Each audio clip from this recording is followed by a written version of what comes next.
All right, an estimated 7 million people hit the streets in 2,700 locations to protest Saturday. That was big cities and small towns from coast to coast.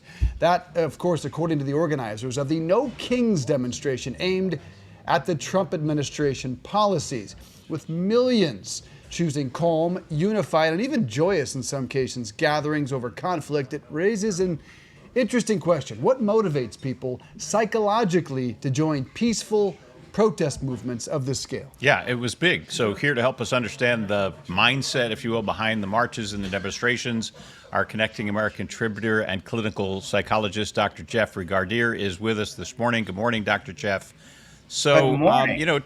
it takes a lot for people to get off the couch and say, I'm going out there, I'm going to protest, I'm going to march. What gets people motivated to do that?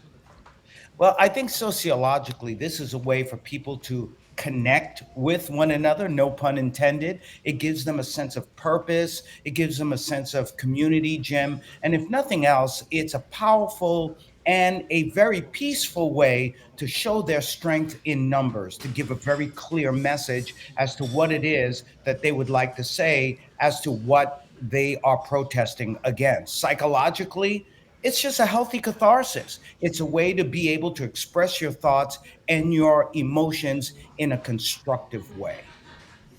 On the flip side, should people feel bad? Sometimes I feel guilt because I'm going to be honest here. I've never attended a protest of any kind in my 49 years on this planet. Should people feel bad if they're not voicing their opinion and taking to the streets?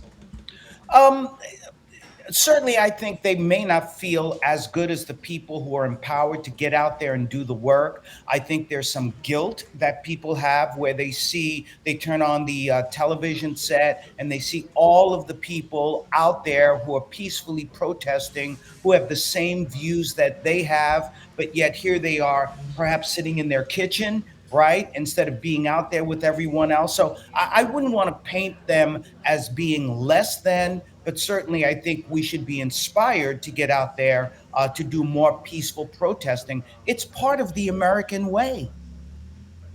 We noticed, Jeff, a number of families out there, even some children at the marches.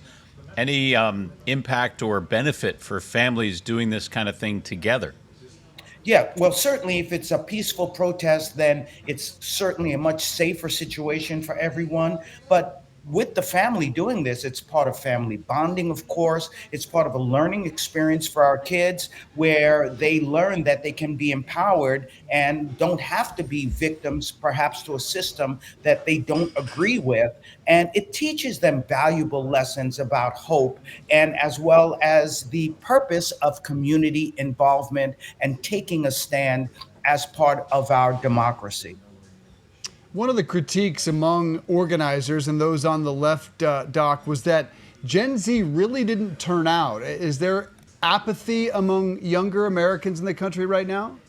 Yeah, I've talked to many of them, and they feel that they've been bombarded. They feel that perhaps they're not getting the jobs or there aren't the communities out there that support them as far as education, as far as employment. And so they are losing that sense of empowerment that perhaps we should be having. We see when we look at that particular group, Dave, that we see higher levels of anxiety and depression, even though we also see higher levels of involvement in therapy and support groups for one another.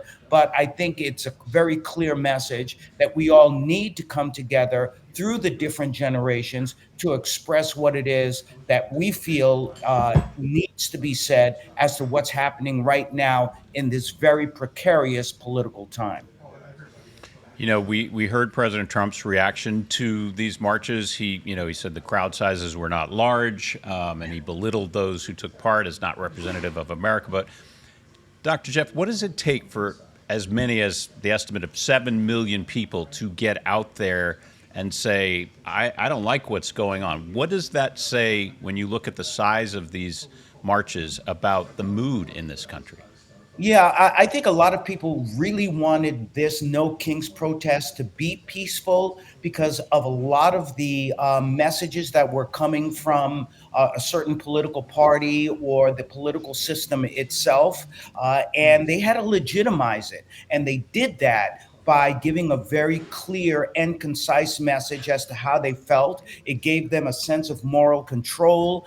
It was a peaceful, well organized group with a unified and cleared message delivered with dignity. And in many ways, it really did obliterate a lot of the fallacies that were being put out there about people being un American. I can't think of something more American than coming together, being part of the solution than being part of the problem. I'm just so glad to hear you remind Americans of that. It is a profoundly American act. Whether you are a Republican or a Democrat, where you stand, protesting is what makes our country great. And let's be honest, we talked to Rep. Joe Walsh, a former congressman. He took part in the Tea Party protests 11 years ago. He also took part in the No Kings protest. He is someone that believes you need to get out there no matter what side of it you are on and be heard. Dr. Jeff, always great to have you, sir.